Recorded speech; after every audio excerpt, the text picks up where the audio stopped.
I had never made a call to Diddy. I got Diddy's number, just hit him up. Yo, Diddy, what up? Never happened. He told me to take me shopping. I looked at him like, what you just said? Woo. This is a tight one. And the winner is Eminem, the Eminem Show. Wait, he didn't just spell the word rapper and leave out a P, did he? Yep. The new lawsuit coming with Jay, the part with Jay. I go, oh shoot, like Right. To us, right? that had to be there. We getting tighter, you know what I'm saying? And united we stand, and ain't nothing else. Black excellence, they're sitting there like, yeah. It's the billionaire brunch. Like, I hate you, man. Unaware of anything going on here. This is the one time I'm gonna be with you this year. Yeah. Come on, bro. You guys don't need to worry about me getting revenge from Diddy. I've got 3 moves that make sure he'll never be able to come after me or my family. First, I personally reached out to the victims' legal teams. The real reason he's not getting out is those buried cases behind the scenes. I provided legal funding for 7 victims who had been silent for years and brought in the top criminal attorneys in the country. Second, I bought up every potential post-release business deal he had lined up. I planned this 2 years in advance, so by the time he got sentenced and still had hope of getting out, every partner had already cut ties with him. Third, I don't just have evidence, I've got backups. This is an entire minefield that's been buried for 20 years. I uncovered every secret from the last 30 years. With testimonies from the victims, we interviewed over a dozen people he tricked, threatened, or violated. You think that's harsh? No, he destroyed other people's lives for decades. I'm just making sure he spends a few extra years in prison for it. I'm not afraid of his people, not afraid of his threats. I know he's still in there fantasizing about a comeback, but the truth is, he's never coming back. That's why I don't be going to them puffy parties. They can hug you from the front and the back at the same time. Fuck you talking about? Look, if you into that, I'm fine with it. To get you some. I'm just saying this ain't my down the party. I like it. So comfortable. I think I belong in the girls' bathroom. Like that is good. The reason why their groups are so close is because all of them have a certain type of STD. I think they all got the alphabet. Now, bear with me, guys, because I'm not even trying to cap. I looked at it like this. You know they're not using condoms, right?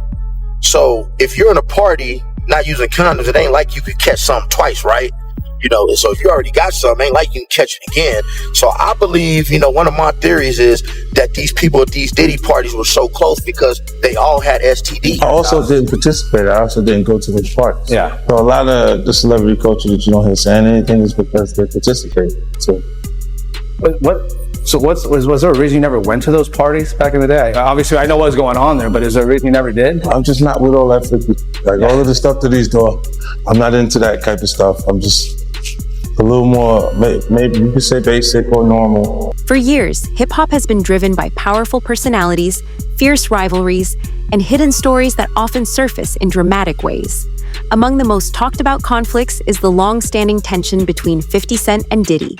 What started as subtle competition between 2 influential figures from New York gradually turned into nearly 2 decades of public friction, with 50 Cent frequently criticizing Diddy whenever he got the chance. Recently, this rivalry has gone far beyond jokes and social media jabs. 50 Cent has suggested that he possesses inside information about what allegedly happened at Diddy's famous private parties. According to his claims, several well-known celebrities were involved, and his remarks have created serious buzz across the music world. In this breakdown, we'll look at how the feud began, like what 50 Cent has said about Diddy's lavish lifestyle, and how he eventually hinted at celebrities rumored to have attended those exclusive gatherings. The roots of this story go back to the early 2000s. At that time, 50 Cent was recovering from being shot 9 times and had just been dropped by his record label. Struggling to rebuild his career, he turned to ghostwriting as a way to earn money. Later, 50 Cent revealed that one of his ghostwritten verses was performed by Diddy on G-Dep's track, Let's Get It. Even though they never worked together directly, this connection placed them within the same musical circle. From there, their relationship remained uneasy, laying the foundation for a rivalry that would eventually unfold in the public eye. More cred than you, living after being shot 9 times. I don't know what the criteria is off of street credibility. Or That's if it. There's a if there's something that creates more merit for you. I looked at like that experience as something that was unfortunate that I had to. I forget, why did the guy shoot you 9 times? Was it drugs or something? He was paid to do it. He was paid to do it? Yeah. Who would want to Why shoot were you? you targeted? You're such a good guy. This is my past. It was a drug thing, No, like a just- business thing. Karma. Karma. Explain to me again why this guy was hired to shoot you 9 times. Well, you was paid because someone, felt like that I would potentially do something to them if they kept going in the direction that they were going. Man, you are tough. What are you talking about? The fact that somebody put out a hit on him because he was going to f somebody up? What kind of shit is that? That's crazy. But what is this all over? I don't know. It's difficult to explain, Robin, because you're not actually in the environment or involved in the Just You can explain it to me. We'll see if we can follow it. Nah, man, it's just, What happened? What had you? it's so tough. You were pissed off at someone and you were going after them. What were you pissed off about? Nah, we was just having differences. Oh, like over what? A woman? Nah, No just way. going back and forth. Like a guy got robbed in the actual neighborhood. And he accused you of robbing. Nah, he just seen me communicating with someone who actually robbed him. And he misinterpreted the conversation because he seen me laughing and us talking, but he didn't know I grew up with the guy. You're talking to a guy who you don't even know up this other guy. Yeah, and now all of a sudden they think you're in cahoots with this guy. Yeah, because you see you laughing and talking, they figure you laughing and talking about them. Pain-wise, how bad is it to get shot in the face? Like, I mean, probably. I don't know how to describe that outside of. Is it a 10 on the pain scale? It's not really like, because it's not as painful as having to visit the dentist repeatedly for root canal. Really? Do you think you're dead at that point when you take 9 bullets? Do you go, oh, this is it, I'm checking out? Oh, it's a life-threatening situation. It's just not. I've seen people going to the hospital under circumstances that were way less intense and not come out. Yeah, it's a miracle you lived. Did you think you were like Jesus had saved you or something? Like, did you have a religious? Where were all these bullets? Oh yeah, you have those moments where you get a little closer connection to your higher power because you kind of don't have an answer. But where were all these bullets? Because if you're shot 9 times and you live, it probably didn't hit anything important. Meanwhile, how lame is this guy who shot you? Everything's important, Robin. Everything's important. But 50, how lame is this guy? You in one of your unimportant areas, Robin. Yeah, right. What's an unimportant area? You're right. What the? Oh yeah, he shot you in unimportant areas. I'm talking medically. But it's amazing your face isn't scarred from getting shot in the face, right? I got the little dimple. Oh, is that what it's from? By 2002, 50 Cent had emerged as one of hip-hop's most fearless and aggressive voices, never backing down from confrontation. He took shots at anyone who crossed his path, and soon Diddy became one of his primary targets. But this wasn't just ordinary rivalry. There was a deeper sense of mistrust behind 50 Cent's words. Rather than holding back, 50 Cent leaned into the tension. He used interviews, social media platforms like Instagram, and even his own television shows to openly ridicule Diddy. Sometimes his comments sounded humorous, but more often they carried serious undertones. He questioned Diddy's actions, mocked his carefully crafted public image, and repeatedly highlighted what he believed were contradictions between the persona Diddy presented to the world and the person he claimed to see behind the scenes. It comes back, and it's like all of Puff's problems are coming from the ministers touching little boys. What you mean? The laws are the way they are because because of the priests. The priests touching little boys. Oh, why are we looking at me, bro? I just go to church. I just go to church. Right? I have nothing to do with this. I have an alibi. That's why the laws allow you to go that far back. Turn away from you right there. I'm just a Catholic kid. Come on. You've been diddled, dude. No. What's the body of Christ taste like? It's sacrilegious. You can't do that. He's like, yo, drink my blood. Yo. So it is crazy when after 20 years they come out. That is foul. But with Puffy, you were the only one saying anything for decades. Yeah, because we had our own little thing. But you were the only. Everybody else is scared. Huh? But everybody else is scared. So you think maybe this is a similar thing where everybody else is scared? I don't know what it is. I'm just asking. I think that they're scared. But if they're scared, then that's what I'm thinking. Insinuating Jay-Z a little bit. Yeah. Like you've been saying people gonna come for him a little bit. No, I thought he would do funny, funky stuff like the Super Bowl. Like it was not okay for me to be at the Super Bowl. Oh, he tried to cut that. Yeah, he didn't want me to. Well, they worked to make like there was an issue with me in the NFL that doesn't exist. So then, he did the corporate way of trying to keep you down. Oh, it's not me, it's them. It's them. And then when M says he's not gonna do it if I'm not there, then let's go. Yeah. You know, that's what's your and Jay's issue? It's just competitive stuff. It's really just competitive. This is what I'm saying. When it gets past actual art, like actual music, and you're trying to block something that's in business, then it feels weird. It feels like we should be having beef. Oh, okay. So that's the behind the scenes thing that we don't see. It's one thing when there's like people talking about each other in music, but there's behind the scenes business deals that a guy is getting involved with on the side, and it's not like you're gonna go public and be like, they tried to stop my vitamin water. This deal, and you go, he said that to you, like, wow. Like they'll speak to your temperament, like say, if 50's a little crazy, he'll say anything. You see what saying anything did to Kanye. So they're he's basically trying to scare people out of the deal, don't you? Later, he revealed plans for a full-scale documentary series focused entirely on Diddy and the mounting allegations surrounding him. This was not just another impulsive social media move. It was a strategically crafted project designed to uncover the lesser-known side of one of the music industry's most influential figures. By May, 50 Cent had already secured a deal with Netflix, ensuring that the story would reach millions of viewers across the globe.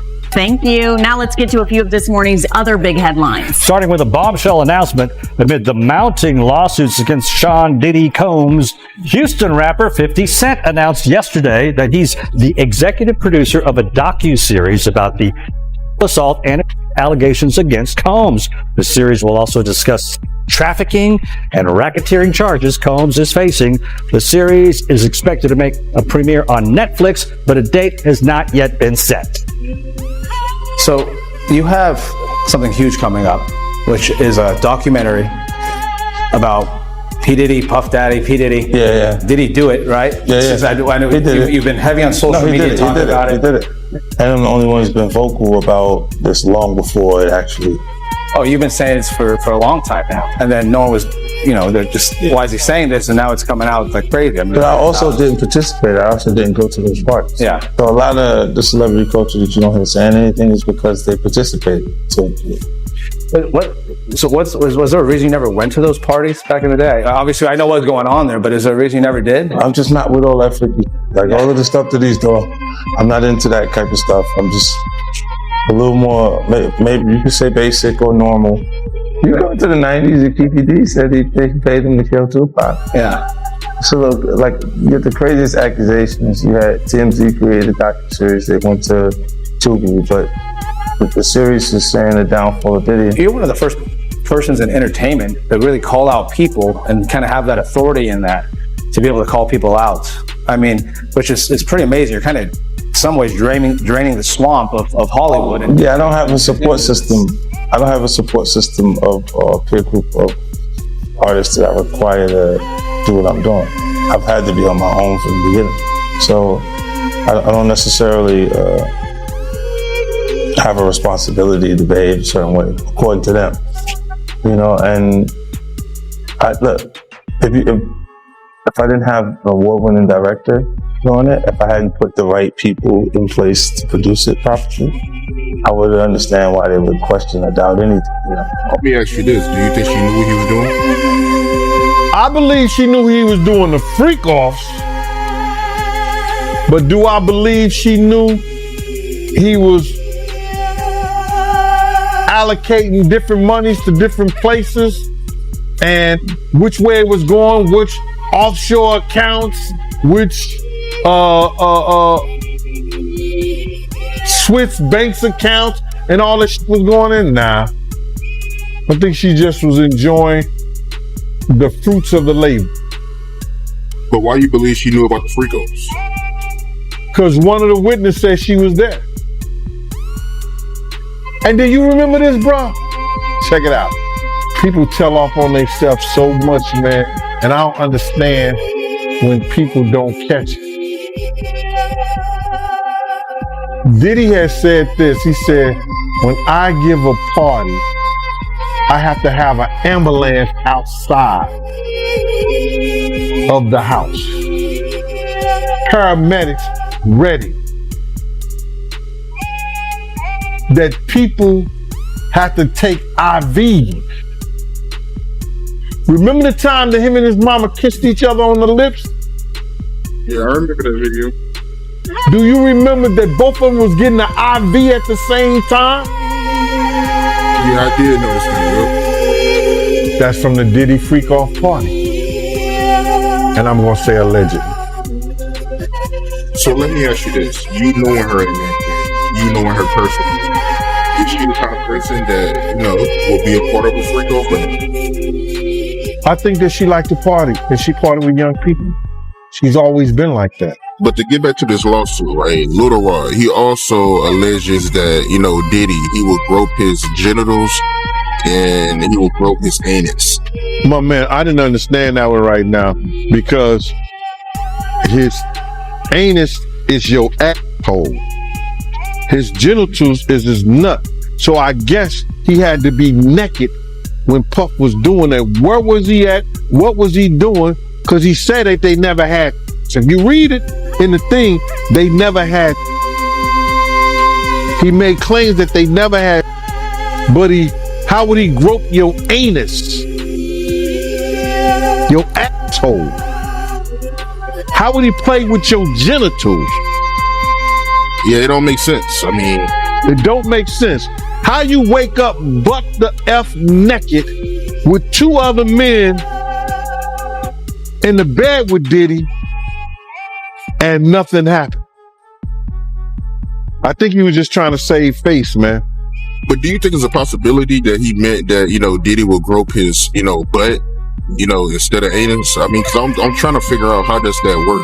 Somebody groping your anus. You gonna say your butt. The lawyer would say, what do you mean? He would say, my butt cheeks. There's a such thing called butt cheeks. Your two cheeks. He said anus. The anus is the asshole. How did he get that far? Lil Rod, you gotta say no to Diddy something. No, that shit ain't funny, man. But you gotta say no. So from you reading the lawsuit, right, you feel like he had relations with Diddy? When me being a former investigator, I think Lil Rod was trying to save face on certain things, that he had somewhat of a relationship or he was doing some things with Diddy that he didn't want to really come out in that fashion, because there's no way that he gonna wake up and his anus is hurting and his genitals is all over the place and he's in the bed after being drunk or drugged and saying nothing happened. And you think that Diddy gonna be in the bed with 3 other men and nothing happened? It doesn't sound logical. If we're reading and believing what he said in those papers. If you woke up in bed and you was drunk or intoxicated on ecstasy, on whatever drugs that they put in there, roofied you or whatever, and you not feeling right, something is wrong. Wouldn't you say? Something is wrong. He didn't say, we woke up with all my clothes. He said, we woke up butt the F naked. For now, the situation remains unresolved, but 50 Cent continues to insist that a list exists and that it will eventually be revealed. When Diddy's trial came to an end, he was cleared of the most serious charges, including racketeering and trafficking. However, he was found guilty of transporting women for prostitution. That verdict alone suggested that at least some of the long-rumored stories about his private life had a basis in reality. For 50 Cent, this moment represented a major turning point. He didn't simply ridicule Diddy over the trial's outcome. Instead, he presented the verdict as proof that Diddy's lifestyle was built on manipulation and secrecy, strengthening the claims he had been alluding to for years. The violation I have experienced during the assault has had lasting effects on my body, causing ongoing health problems and complications. The combination of physical and emotional pain has created a cycle of suffering from which it is so hard to break free. I want to continue on this journey towards recovery and healing. I'm glad that he is locked up, but that a temporary feeling of relief. The fallout only fueled 50 Cent's momentum. With courtroom evidence now exposed to the public, it became harder than ever to dismiss his warnings as mere personal attacks. Every new revelation made his claims seem more believable. And in hip-hop, credibility is everything. What many people fail to realize is that 50 Cent's actions are never random. This isn't reckless trolling, it's strategy. By connecting Diddy's trial to his Netflix documentary project, he ensures the story continues long after the headlines disappear. Through constant Instagram posts and sharp public commentary, he keeps Diddy firmly in the spotlight. And by repeatedly hinting at a mysterious list of celebrities, he keeps both fans and industry insiders on edge. No one knows if or when he'll reveal the names, but everyone knows that if anyone is bold enough to do it, it's 50 Cent. For him, this isn't just about exposing one individual.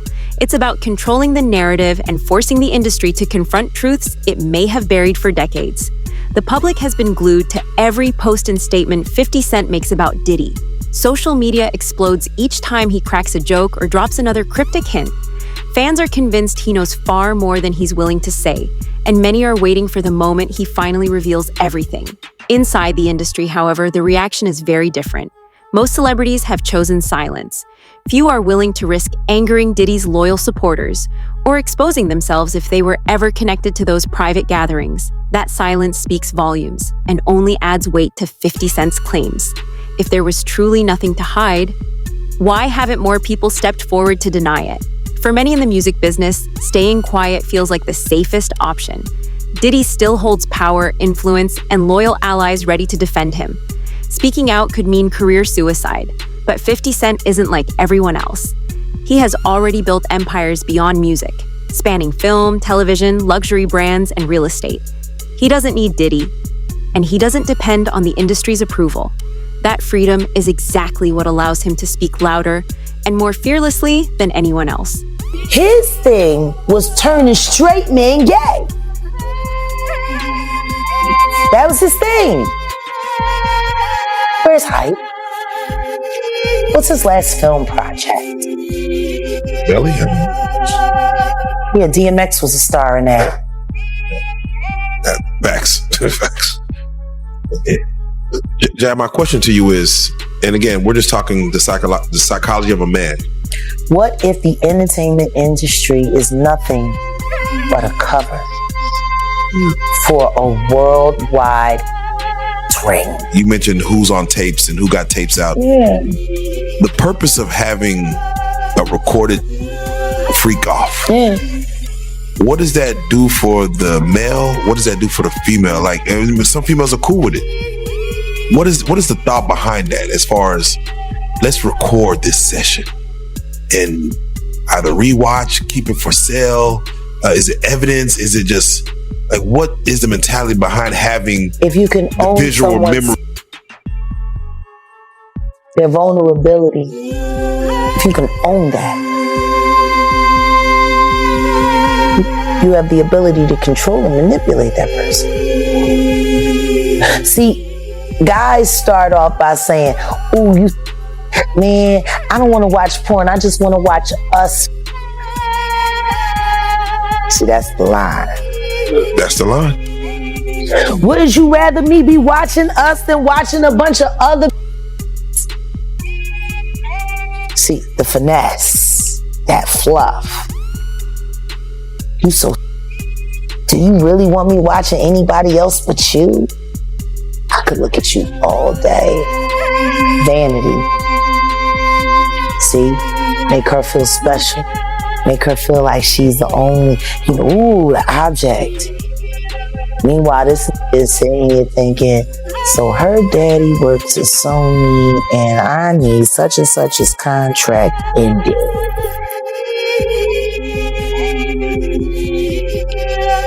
Does it also work this way for men? Absolutely. And it's worse for the men. Women are used to being the victims of, not men. No man walks in thinking that another man is looking at him like a lollipop. Not a straight man. You are only hip to the that you hip to. You know what I mean? Which is why you hear so many people say they went to Diddy parties and they felt like something was off and decided to leave, or they got invited to another room and they decided to go because they felt like it wasn't right, or whatever the case may be. These was literally walking in there not thinking.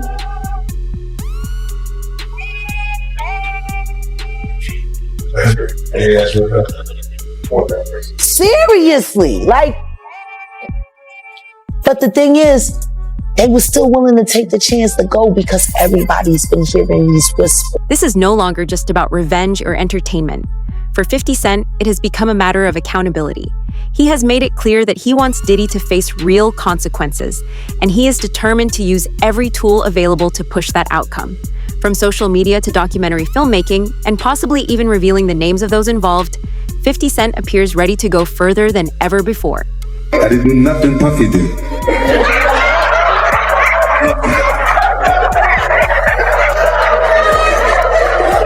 Yeah, no, it was just so excitement. There's so much excitement that there was no reason for me to put something in our drink. I need you to remember. I need you to remember this. The foundation. Thank you. I told you I jump around. Puff haven't liked each other business-wise for a long time. That's why it's only business. It was really away from that. I explained why I didn't hang out with him, right? Because it's not your scene. It's not my style. Not your scene. They hug you from the front and the back at the same time. I got uncomfortable with him because the way he was acting to try and get me to hang out with him was like, "Yo, I'll take you shopping." And I'm like, "What you mean?" That's something you say to a woman you're attracted to, maybe. Right. It's just weird, bro. And now you start to see a lot of the weird stuff that was there. It looks like it all lines up, don't it? It was not in the closet. It was in front of you, and you wasn't seeing it because you see the beards, or you see the girls. So you didn't look at them the way it actually is to a degree. And when I say people respond, how people respond to things matter. Like the internet will take to it and just go off with it. Meek responds being the uncomfortability. He goes, "Yo, I gotta spend $100,000 to find out why my name is in this like this," and it's in it only because he's uncomfortable. You don't hear him talking about French. French was right there, right? Why you get so quiet? You guys make me feel like I'm so scared. Well, I mean, there's a lot. There's a lot. No, they see this. You see this. They see this. They see it. Nah, you see this. They want to act like that. Oh, we got nothing to do with that. If we could just... No, that ain't it. The feud between 50 Cent and Diddy has lasted for nearly 2 decades, but it has now reached a point far beyond jokes and personal rivalries.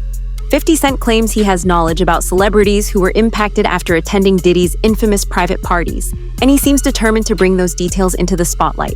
With a Netflix documentary series on the way, this conflict is no longer just personal. It has become a public battle, and the stakes have never been higher.